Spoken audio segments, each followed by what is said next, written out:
I'm Stephen Downey, and you are very welcome to episode 38 of the Mindful Living Guide. This week, I am chatting to the lovely Linda Monahan of the Corporate Calm podcast. It came about from a shout out that Linda did on her Instagram page asking people if you feel like you want to get coffee with someone, you should just ask. So I did. And this is how this episode came about, and I'll talk about more in the episode. But before I do, I need to speak to you about something that is happening in January. For the first time ever, I'm teaming up with three other amazing people and we're creating a fantastic event called Reset 23. It's going to be a day of reinvigorating, re-energizing, and just resetting for the year ahead. And I know it's going to be a powerful day, and I really hope you can join us. If you need details and you'd love to join us, it's going to be in the Curragh. It's actually in a beautiful venue. It's in the Race Academy in the Curragh. All details will be on reset2023.ie. That's 2023. So reset2023.ie, and that will bring you to the details. And follow us on Instagram as well, and you get some updates coming up to the event. But it's going to be a really powerful day of hopefully insight and growth for people.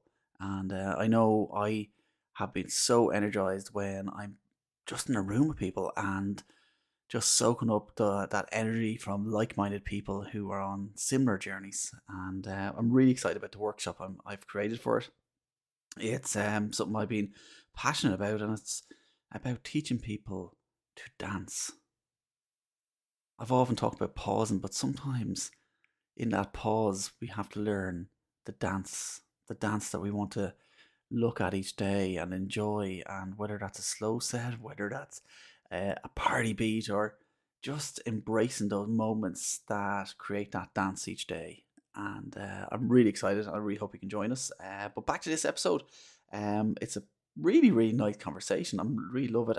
But you'll notice one thing from the start, that my energy's a bit off, and I'm a bit nervous, which prompted me to take a small break in between releasing episodes, and it has really benefited me. It's again just bringing that curiosity, not judgment, but curiosity to when you notice a difference in your energy. So listen, sit back and enjoy this week's episode of the Mindful Living Guide.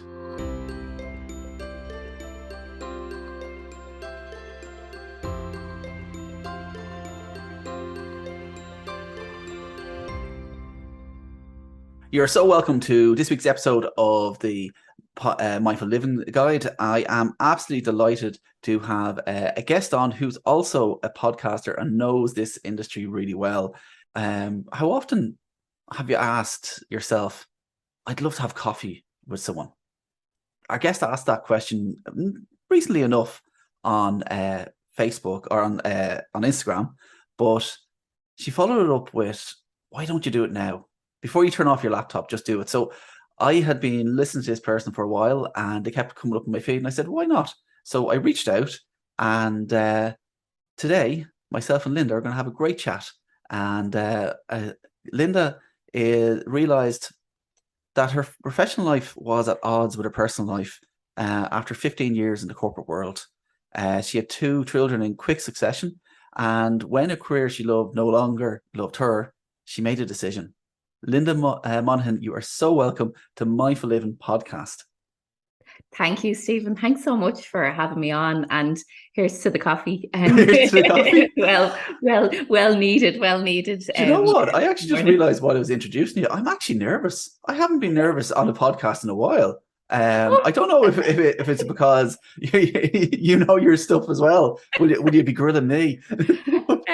But I also know we can edit is a wonderful word as well. So come here, listen, Linda. Listen, take us back. Pre-2017, you were in the corporate world. You're in the marketing, if I have it right. I was head of trade marketing for my last. So basically, so I worked in trade marketing, which is like a referee, I always called it. So maybe that's where I got my mindfulness and my mediation from, because basically you're in between sales and marketing. So essentially, you liaised with the multiples, which would have been Tesco, SuperValu, Super Quinn at the time, Dunn's, and you had to get products onto the shelf. So you had people kind of often think, and it's funny now when I see it in small businesses and everything, people often think that they're marketing to a consumer. And you have to market to the businesses as well that possibly are going to list your products, are going to, scream from you from the top of tall buildings. So my job was to market to the businesses and to market to the retailers. And so I would be going in and saying, well, here's what it's going to bring to the party. And sometimes I would be going in and I'd be like, just take it for 6 months. It's going to fail, but please just help me out. Let me it can go in the corner shelf. It can go in the corner. Pretty much. And I used to design the shelves as well. That was part of my role category. So I had all the behavioral science behind that as well. So I loved my job. Loved it. It was spinning plates. It was could be 80-hour weeks, but I didn't care. I was well remunerated for it. And I absolutely loved it. And then I decided I was going to have children. And so we struggled with that actually for about 5 years. So that's a completely other story. And I've talked about it actually on the podcast and everything like that. But we went through treatment and through some losses, and it was a really kind of curvy time in my life, ups and downs. But to be honest with you, like, has taught me loads about resilience. And we went through 2 rounds of IVF. One failed, one miscarried, and then we ended up having 2 kids naturally, which was bizarre, like absolutely bizarre to be kind of. And it's funny because I would say to people having gone through that process is never take no for an answer, because we were kind of told by one institution that it's going to be very tough. And it was very much kind of blaming me for the issue. And then we moved to another institution, and then it was kind of like, yeah, it's both your problems. So it was wonderful to kind of have it, in both our hands, rather than it was just a me problem. So a holistic approach rather than just looking at the problem. It was funny because I remember being in the meeting. I actually gave her Luda Shockerbot out in Sims, and being in the meeting the first day with myself and my husband, and she was like, "Where's your phone?" to my husband, and he's like, "It's in my pocket. Get it out of your pocket." and she was so serious. Basically, get your mobile phone out of your pocket, put it into your breast pocket, and she was like, "Are you drinking caffeine?" to me, and I said, "No, it's hooked to my veins now." But I had to give up caffeine for 3 years. It was more important to give up caffeine than alcohol through the process. And she basically said to my husband, "Have you given up caffeine?" And he said, "No." She goes, "You need to give up caffeine as well." So it kind of took the weight off me. A bit of pressure off you then. Really, it was an interesting time. So very supportive from work and everything like that. Really supportive boss.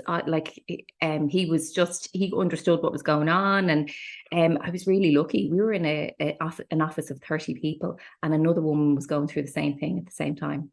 So the support, we lent on each other. It was really, it was a harrowing time, but it was actually a really nice time as well, if that makes sense. So had Lucy. And I always think it's funny, Lucy was conceived on the day that the child we miscarried was due to be born. Oh. So there's something I have to say I'm kind of like, it's funny. People would say I'm quite cynical, which I am, but there's certain things that have happened in my life, and I'm like, there's definitely a reason for these things happening. Yeah, absolutely. I've actually got goose pimples just listening to that. When the second you said it, my arm just went, whoa. Yeah. So I'm a big believer in the universe and the way things happen for a reason. Something quite similar I've never really talked about on here, but something similar happened to us as well. And I just have a firm believer. Some people come into our lives just at the exact right time, So so after Lucy, you had another baby in quick succession. So we had done a process. I love processes. So we had done a process with Lucy, and I had a procedure, and I was following strict medication. So I was like, I'm doing this again. It's worked.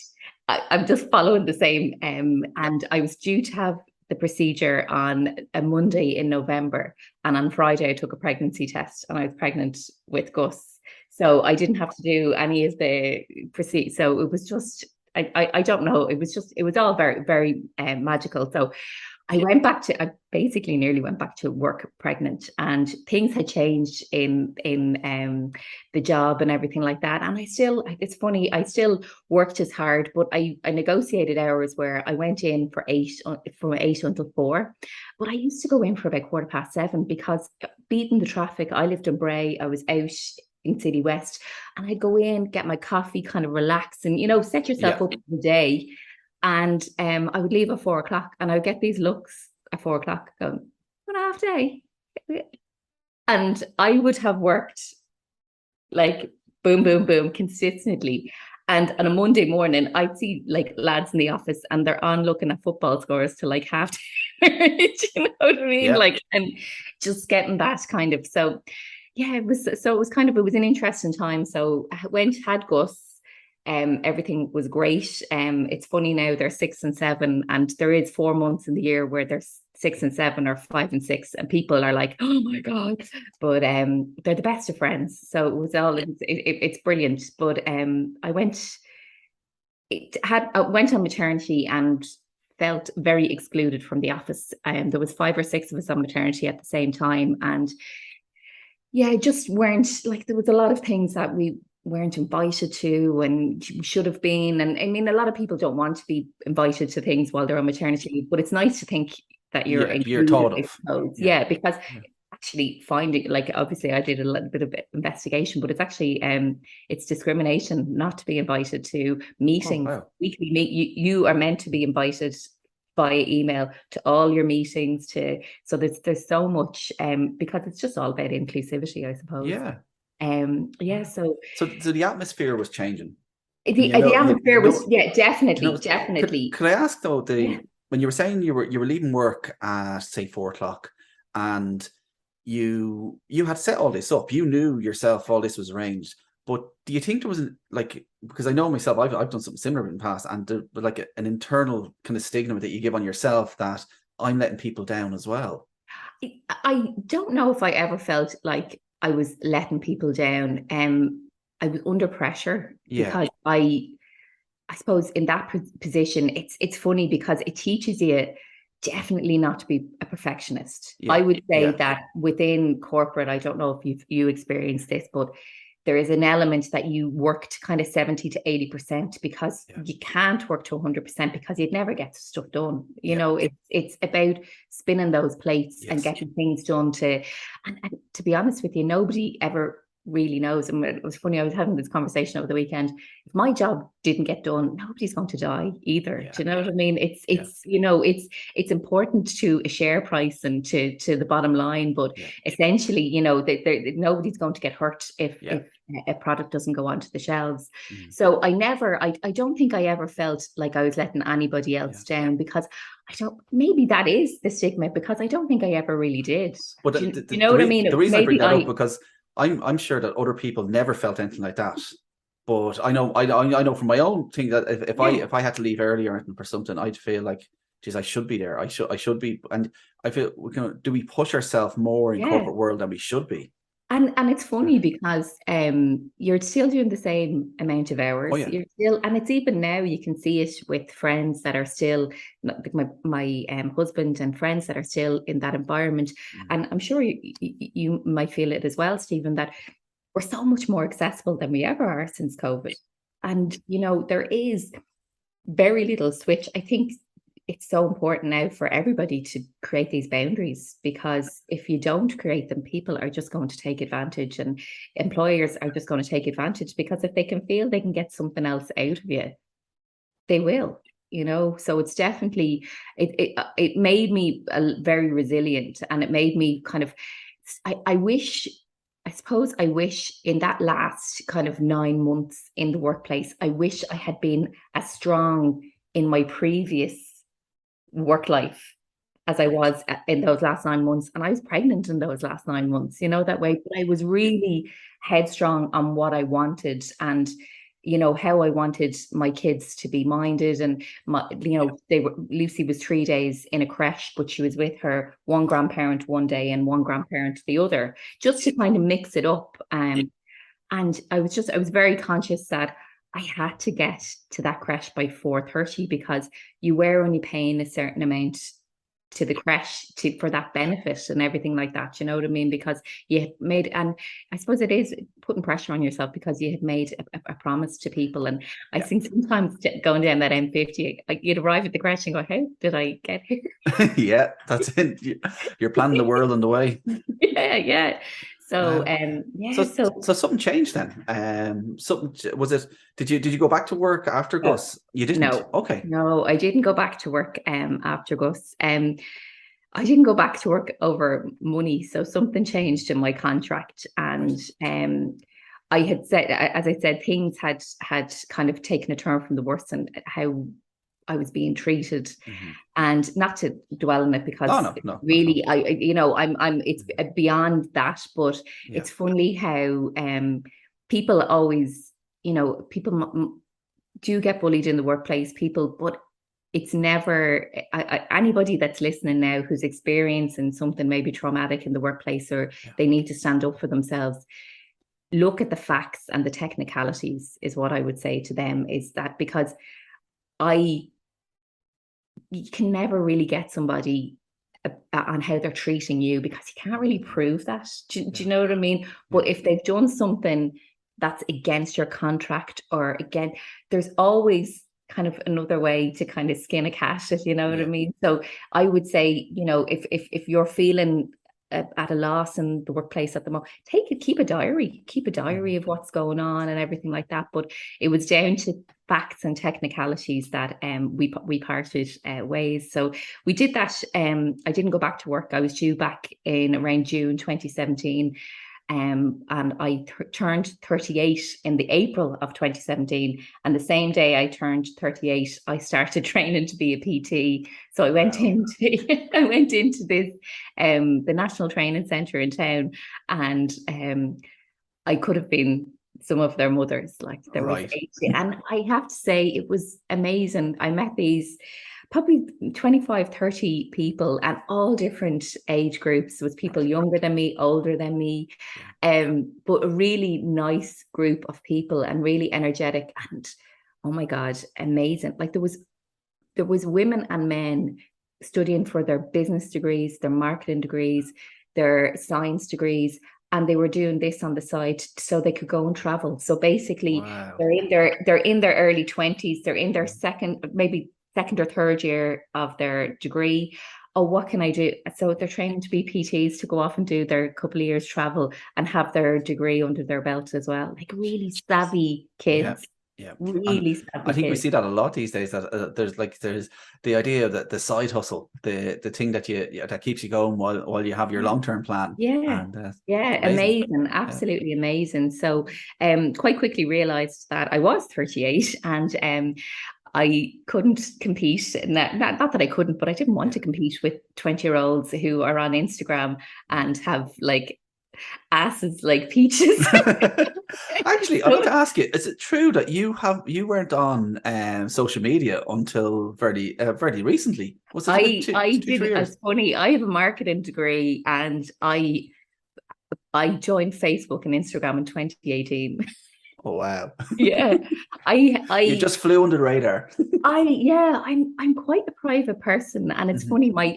My family think it's hilarious now because I'm all I like. I use social media very much as I think it's nearly therapy, to be honest with you. Right. I kind of use it to get vent and get things out there and stuff like that, and I love it. I think I've met some of the best people and so met you on social Yeah. media. Some of the best people on social media, and I think if you use it with a positive kind of mindset, Mhm. the world's your oyster. It can Yeah. be such a horrific place for some people, but it's how you use it. So yeah, 2018, and my friend had to set up a social media account. I didn't have a clue, and I'd be like, "Did I like something? Did Mm. what?" I was the definition of my mother with the. How do you press record Oh, on the you video question every player? every little thing. Like, will I break it now? If I press like, will I break it? I mean, It's so funny. It's so funny. But yeah, I love social media. I think it's absolutely brilliant. It's a really good connector. Yeah. So it was great for my business as well. Fantastic. When I opened my Pilates business, That's it I was was going to go on to. Like, so you started off PT, and then you looked at Pilates then as yeah, so well. I kind of Yeah. looked at my demographic and I suppose Yeah. what I could sell to people. And yeah, so I trained to be a Pilates teacher very quickly after and opened, I had a studio above a local coffee shop. Wow. And yeah, and then that was kind of opened that late 2018. Mhm. And then obviously 2020 hit. So you're looking at probably a year and a half open. And I went online straight away. That was my Right. biggest thing that I did, my achievement that I had Right. over COVID was I had teachers. I would go to Pilates because obviously you have to improve yourself all the Yeah. time. And I would go to, and none of my teachers were going online. Oh, Right. this will ride itself out and everything. Yeah. And I think we closed down kind of around Patrick's Day. I had an online class a week later, Wow. and it was so nerve wracking, and it was so because people are you have to do the whole class because if you stopped moving, they'd stop Yeah. moving, and it was really it was all a learning curve. But Yeah. at one stage every week, I had about 100 people online with me. Wow. Yeah. And like then obviously people get pissed off and they, you know what I mean? People wanted to get back to the studio and Yeah. yeah, we went back to the studio and I rented halls. I didn't the business unfortunately moved premises. So I rented a couple of halls and it was great. And then I got COVID and I couldn't teach. I got COVID. I was absolutely fine last October, not a bother. And I went back to teaching after a couple of weeks and realized that I was experiencing long COVID. So couldn't teach, couldn't talk and teach at the same time, couldn't eat a meal and talk at the same time, couldn't digest my food. Had a really kind of difficult couple of months and got COVID again last March. And it was like the button reset in me and it cleared I feel like I never had COVID. I feel like it's funny, but for 5 months it was really hard. And then it just the reset button and it was great. Yeah. So over that 5 months, there was a lot of kind of soul searching on do I want to be in the Pilates room teaching for the rest of my life? And I was like, no, I don't. I really love.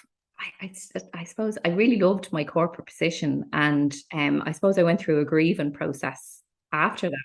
And I didn't want to be a stay-at-home mum. I didn't choose that life. I was very happy for my children to go to crash or be minded, and I wanted to work. And I realized then, like with like you're teaching 2 or 3 hours a week, and then obviously you're running the business, but it's very much it is the side hustle. And I wanted to kind of get my teeth into meatier things, and that's the Corporate to Calm podcast was developed in March 2021. Obviously, the idea came to me in September 2020, but I sat on it and Yeah. procrastinated and the fear of God in me for 6 months because what do people think of me? And oh Yeah. my God, who?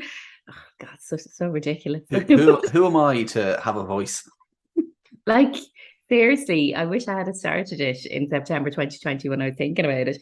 But I did finally start it in March 2021. And that really has kept me sane, I suppose. I don't know if you feel the same, but it gave me great structure. And, even it just meant that I had to produce something every 2 weeks. And creatively, my mind had to do something, because you can get very, even with teaching, you can get very automatic and it can be very, that you're just going through the motion. So yeah, kind of so that's what it did for me. And especially over COVID, it really I kept it up even when I was feeling really bad. I kept the podcast up and then I was like, okay, what have I learned from this? I've 15 years in corporate, I've 5 years owning my own business.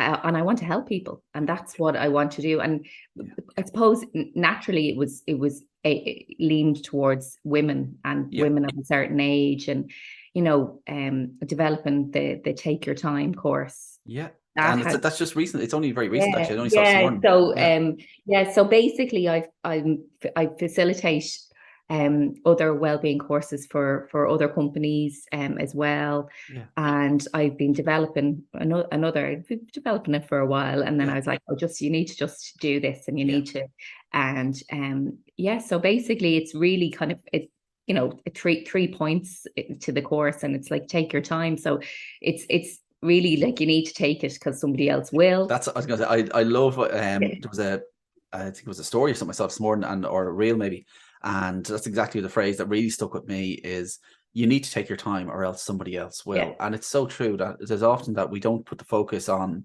our own time, that it just slips away to other people's agendas.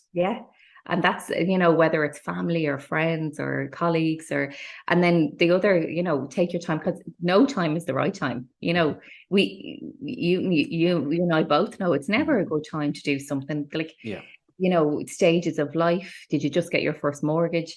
Are you paying bills? Have you got children? Have you got children who are going to college? There will always be an excuse not to do something.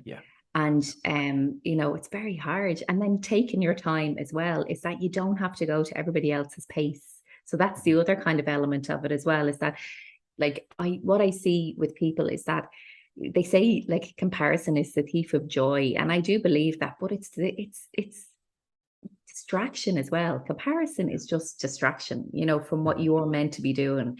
And there's room out there for everybody, and your customer and your client is there, and it's just about you finding them, and it's not about you being in competition with somebody else for it. Let people have their own journeys. That's what I believe anyway. It's like, and I suppose as well, we should be here for one another. And Stephen, you have a podcast, and like, we should be promoting each other's podcasts, and rather, because everybody brings something. It's such a cliche, but we all bring something different to the table. And it's amazing, like, that some people, they suppress their own story because they feel they're not good enough or not worthy enough. And it's unless what I absolutely love is when you see, and I can see it as you're talking as well, is the sparkle in somebody when they know it's their true calling. That's exactly what they want. And I think it's an important part I'm seeing in your journey, though, is resilience. You've had a few times there when even before you left the corporate world, when you were on that journey to bring two beautiful children into your life, and then further on when you had long COVID, there was really, it seemed like there was real dark days there where you had to dig deep. If there's somebody there who is struggling at the moment and they are looking for resilience, what advice would you give them to find that, to dig deep? I suppose the biggest thing is, for me, it's like, get up out of bed first of all. You know what I mean? Because that's where it starts. And sometimes we hear, and I am a big believer that we all have the same 24 hours in the day, and it can be very harsh, but we all have it, but we all are at different stages in our life, if that makes sense. And I think that for somebody that's struggling, it's about putting one foot in front of the other, to be honest with you, and doing things that get them through. And I mean, I'm a big believer in movement, and getting out for a walk, and obviously being in nature and everything like that. But don't do something that doesn't bring you joy. And people going to the gym, and I love the gym. That brings me joy, but doesn't bring everybody else joy. And like, if you hate your exercise, if you hate your movement, don't do it. Find something that you love, But I would say, to somebody, just talk to somebody as well, because like, that's the biggest thing. I think for me, the biggest thing that I have learned probably in the past year and a half, and especially in the past 6 months, is about asking for help. Because, we can't take everything on ourselves. And I think sometimes when we're in those dark times, it does feel like that. It's I can't break through, and maybe it's just ringing somebody up and saying, will you come for a walk with me? Or will you have a chat with me, or will, and I'm not an expert, and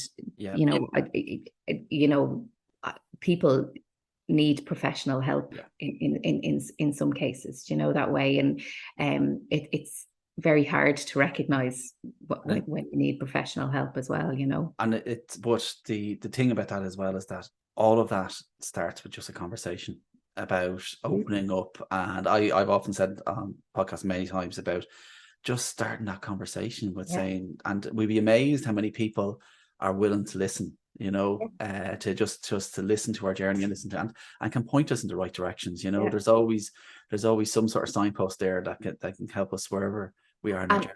And it's funny because I love that the way you're talking about signposts as well, because I think the worst thing that you can say to somebody in that position is like, when we were trying for kids, like, just relax. That was it. Oh my God, that used to drive me mad. Or think positive, put a positive spin on it. And I think sometimes maybe I can be misunderstood because I am quite a positive person, but you have to, it's all about, we've kind of, it's such a new terminology, but like cultivating this positive mindset is completely different to saying think positive, because I think those words can be detrimental to somebody.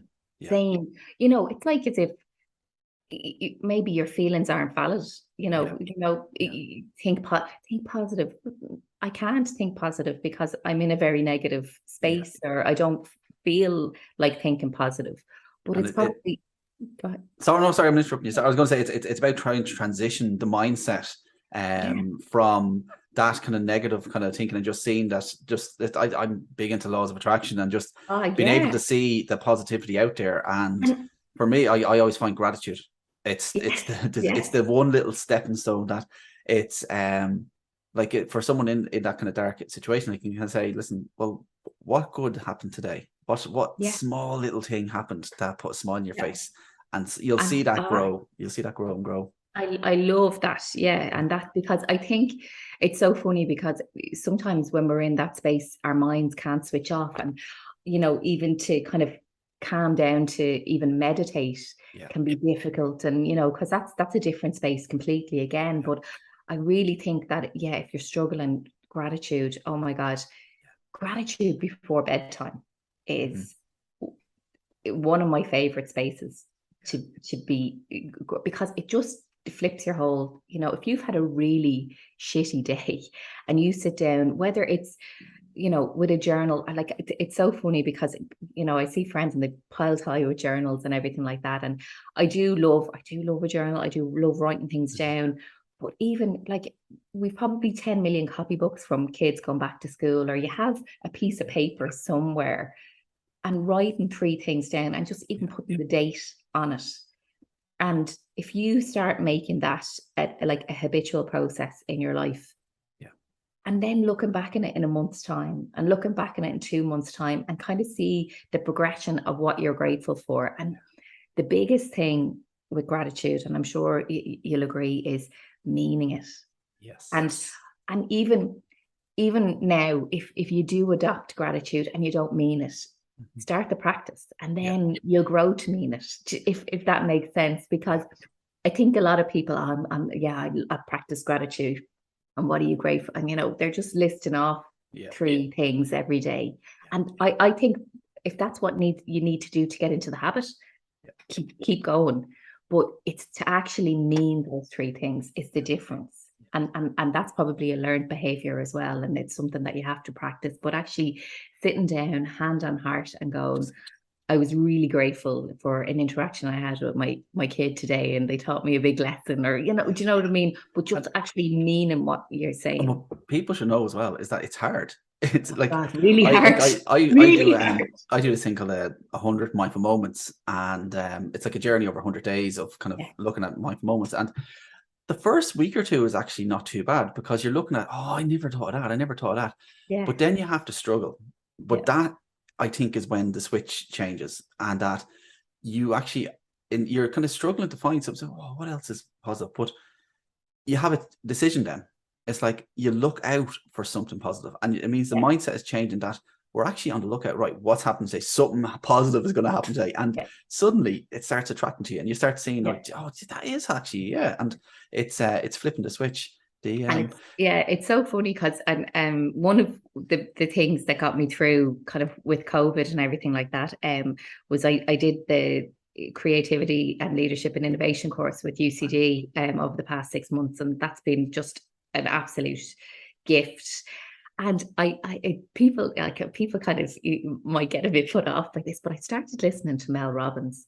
Okay, I'm a Mel Robbins fan as well, so I'm not put off. Oh my gosh, I just think, like, she's very American and she's very in your face, but I just love it. And it was funny. I started listening to her Audible podcast about 2 years ago, and I had to turn her off.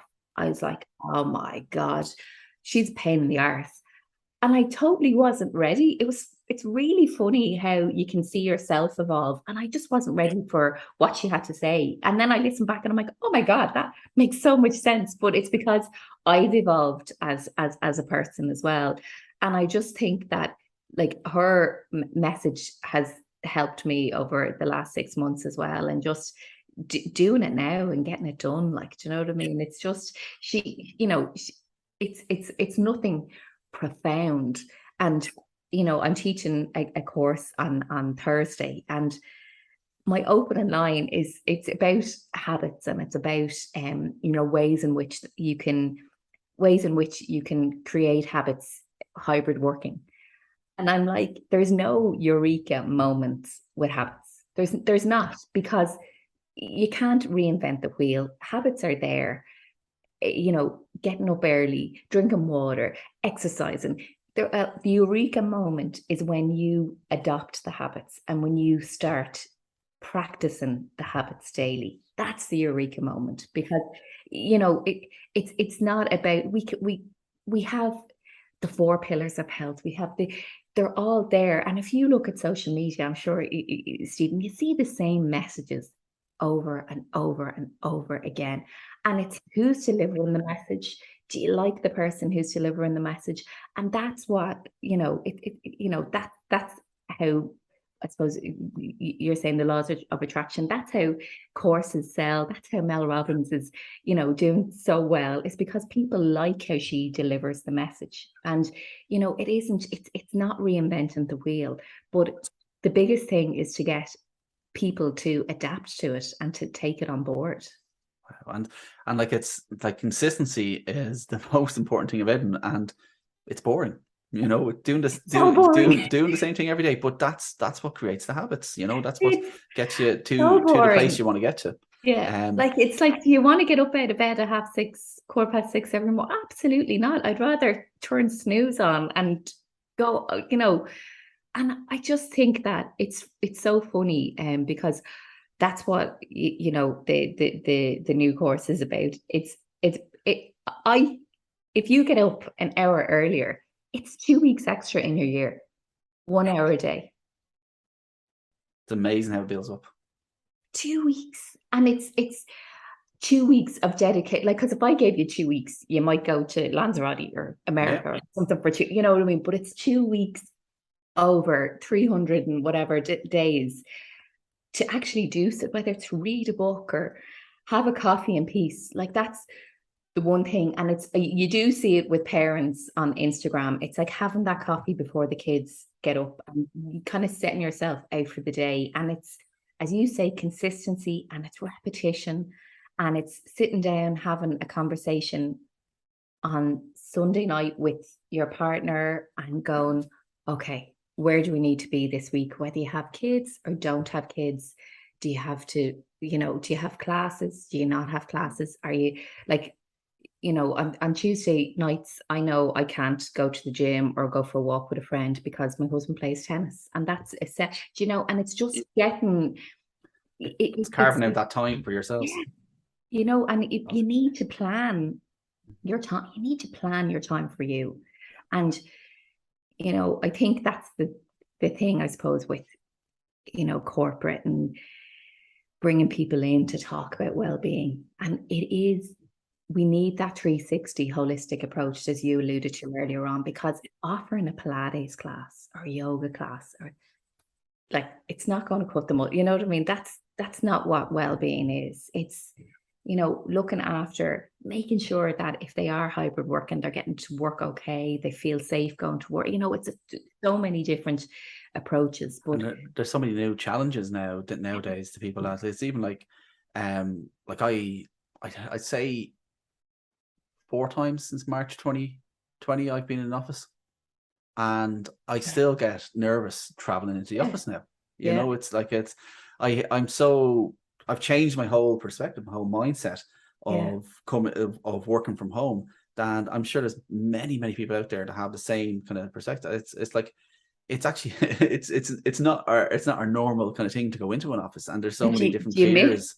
Do you miss the office? Like, do you miss that camaraderie? Or I do. I miss the banter. That we used to have a fantastic little team together, and just be the banter. But the thing is, nowadays, that we're all on different, kind of moved to different teams, and even when you go into the office, not everybody is moving at the same time, so it's not the same. But we, like, you kind of you substitute that, you kind of you meet, you can even, you'd meet online, you'd have that kind of fun anyway, But to take it back, we've talked loads about corporate year, we've talked all about the transition, and can you tell us about Calm? What does Calm look like in Linda's world now? Oh God, and that's the funny thing. It's like there is nothing calm, isn't there? Like, that's it. Calm, right? Actually, do you know what calm does me to me? Calm is not having the Glenroe music on a Sunday night. The fear. That's and calm to me is not realizing that it's Friday. And and that's one thing that's come out of the last year, and it's evolved over the last 5 years. But I don't have that fear on a Sunday. I don't. Now, I've a horrendously busy week this week, and I know it'll get done because I enjoy doing it and I want to do it. And if I have to stay up till all hours doing it, that's fine. But yeah, calm is not realizing, and that's probably evolved out of I had my last alcoholic drink on March 11th of this year. I gave up alcohol, and I'd say that has, I don't realize it's Friday because of that as well. I'm not living for the weekend and everything like that, that way. So yeah, it definitely, that's calm. It's realizing that a Sunday can be a Wednesday, or a Saturday can be a Thursday, and the only thing different, and the only thing that the only way you realize is that your kids are going to school on a Monday morning, and you have to get lunches and jumpers ready. Oh, I know that feeling. I was up early ironing a few tops there this morning. We don't iron in this house. My kids go in like ragamuffins. No, it wasn't my idea. In case Amanda's listening now, it wasn't my idea to iron them. I have to say, I love. It's not economic, but 30 seconds in the dryer once they're all dried and unfolded. That's my thing. But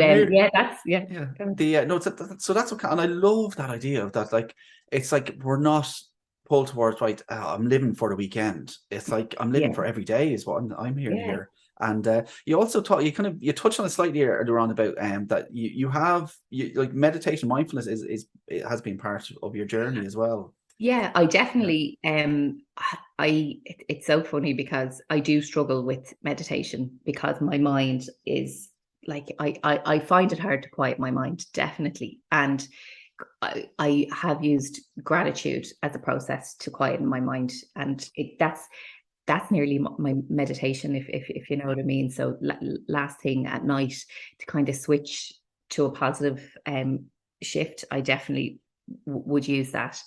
And walking, and it's funny because I don't kind of gift myself a technologically free walk every day, because I like to listen to books, and I like to, listen to podcasts, and I like to, so probably twice a week I'll do a walk with no phone, nothing. And that's really great for mindfulness, because just letting your mind trail off and wander It's brilliant, but I can't afford that every day because I have too many books to listen to, too many podcasts to And listen like to. you touch on something so important for people, because there's so many people I talk to in day-to-day life, not even just on the podcast, that they say, I struggle with meditation, I struggle with mindfulness, I can't keep, my mind is too active, and they think that meditation and mindfulness is pure silence.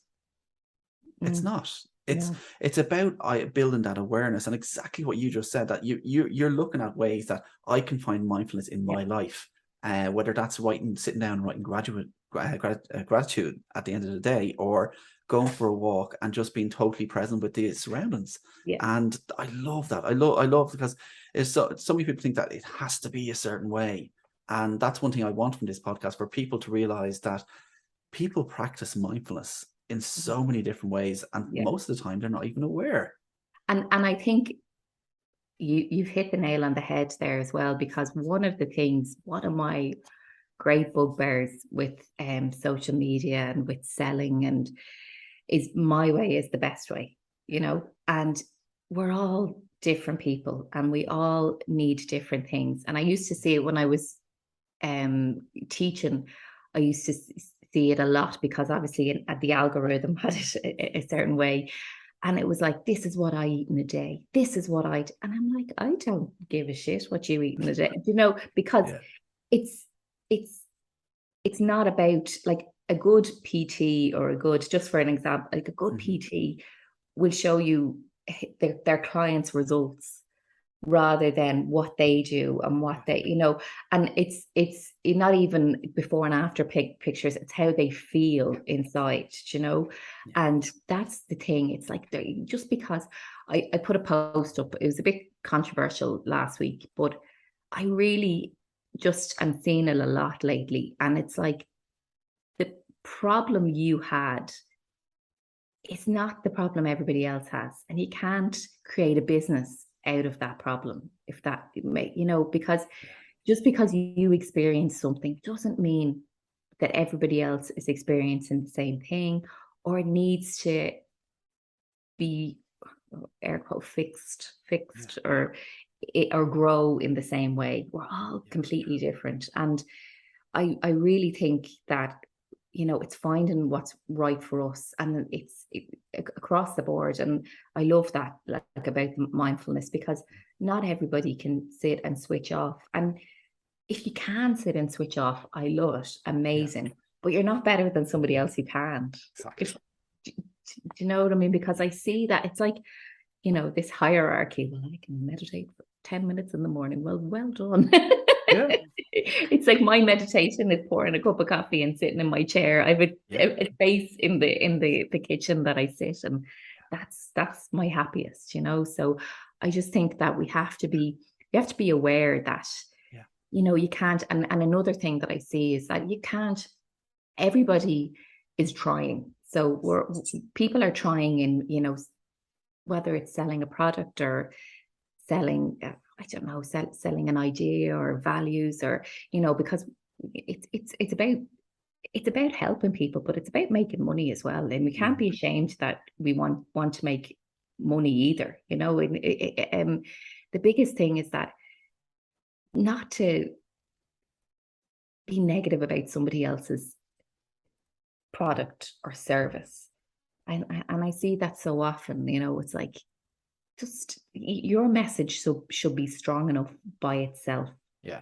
that you don't have to denigrate somebody else's message. It's like, Mm-hmm. oh, I actually saw somebody talking about gratitude journals, and how they don't work, and this, that, and the other. And I'm like, they didn't work for you. It doesn't mean that they're not going to work for somebody Yes. else. So Yeah. don't, it's just being mindful of other people's feelings and Yeah. what other people are experiencing, because maybe that gratitude journal was the thing that got somebody through, and you being negative about it actually really negates their experience. So you just Absolutely. have to, And there may be something different that got you through that may yeah, help someone else. yeah, It's amazing. And it's why we're actually on the subject of mindfulness and mindful living. And there's a question I love, and we kind of touch on why I love it is because the answer is so different from each person. But I ask a question to every guest that comes on the podcast, and Linda, if I say the term mindful living to you, what does it mean in your world? And it's funny because I did think about this, and it's, I suppose, for me, mindful living. It's funny. It's thinking about the four people in these four walls and making sure that they're happy, and understanding that I can't control their happiness, but I can help them navigate their happiness.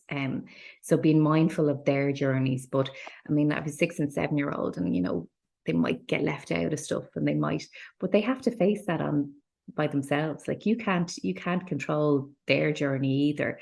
So being mindful of that, being mindful of being a parent and a supportive parent. But I would say that definitely prioritize my mindfulness, and then facilitate the people around me. So but I really and truly, I know, I don't know if this sounds selfish or whatever, but I really think that once the people within these four walls are happy, and I have awareness of everybody else's feelings outside of it, that I'm not upsetting people deliberately, or I'm conscious of other people's feelings, then that's mindfulness to me, that you have that bit of empathy for what somebody might be going through, and letting go of situations is huge. And I'll give you an example. I'm a big the phrase, if you don't ask, you don't get. I've kind of changed that, and I'm like, if you do ask, you don't regret.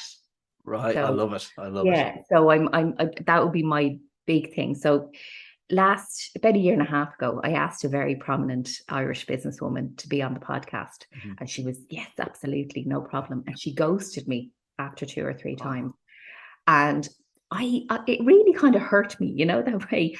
And I kind of kept hold of it.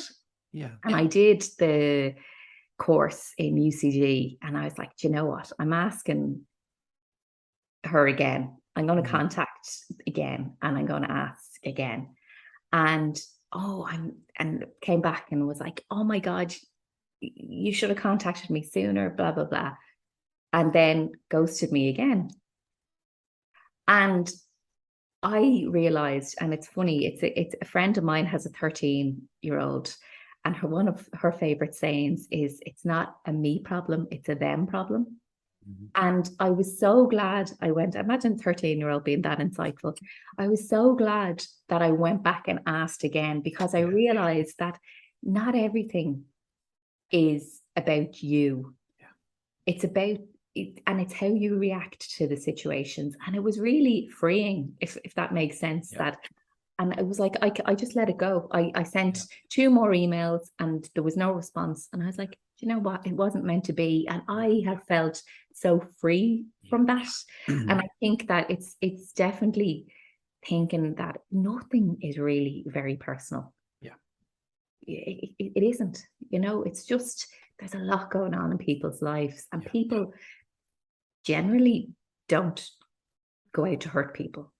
I believe, anyway. I believe people are inherently good, and it's just that it's not a good time for people. And it's when you start to understand that, that's very freeing, and that's very liberating.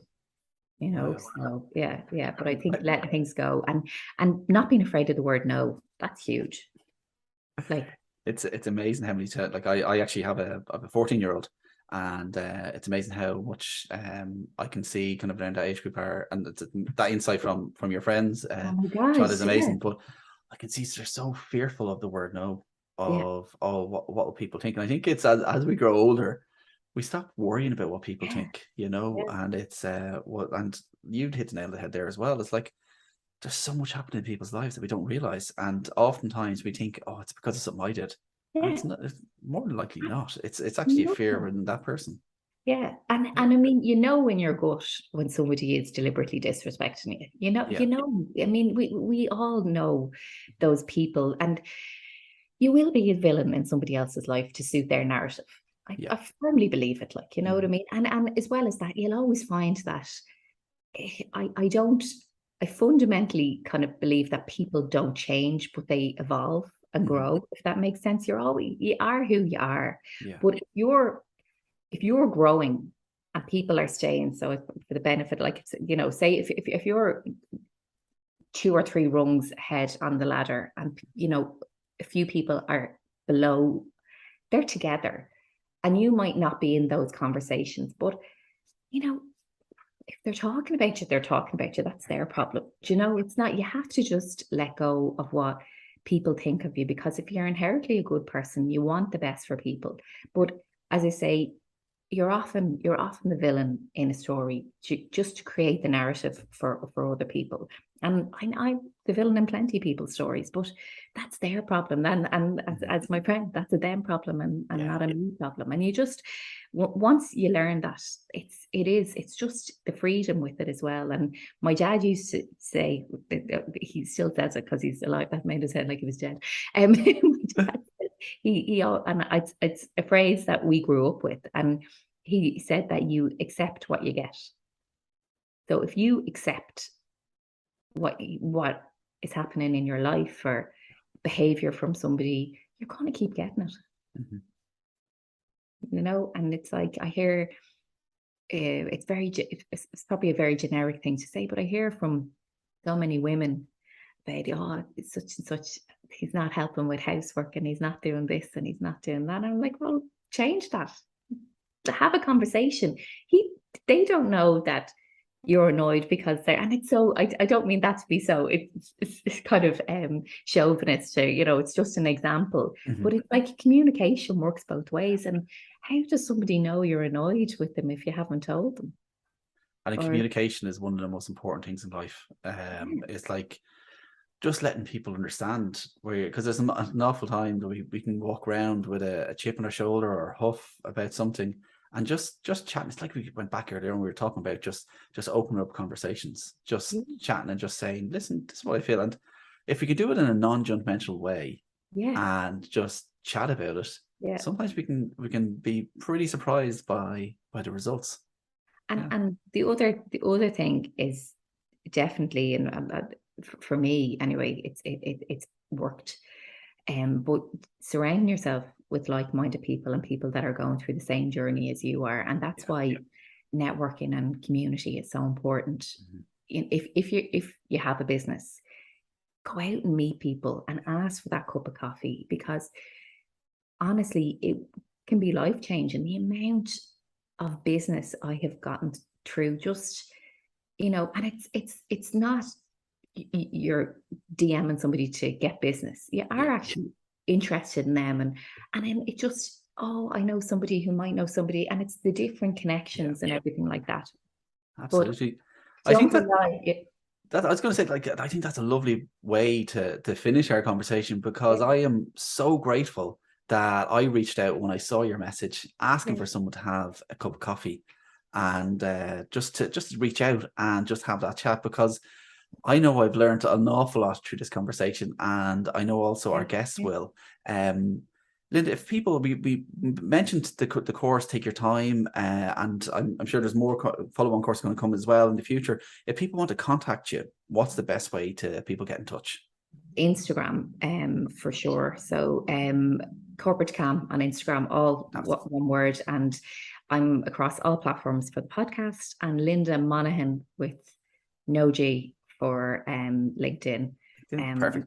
Um, And what I'll do is I'll as always, I have a show notes page for each episode, and I'll put all those links onto it. And I'll actually, I might link a few of those videos from your Instagram as well, because I absolutely love them. They're so honest and easy. It's like people just do it. Just go out and do it. yeah, So yeah. listen, Linda Monahan, thank you so much for taking the time to come on the Mindful Living podcast and share what corporate calm means to you.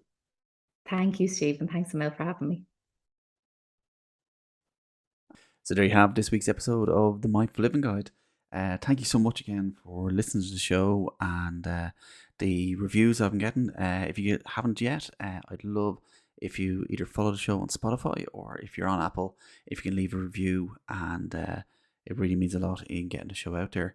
As I mentioned at the very start of the podcast, you can catch me live in January on the 28th. And if you follow reset2023.ie on Instagram, you'll see all the details for our upcoming event, where I'm collaborating with 3 other amazing people for a beautiful, beautiful day of just resetting and refocusing, re energizing for 2023. I'm Stephen Downey, and this has been the Mindful Living Guide.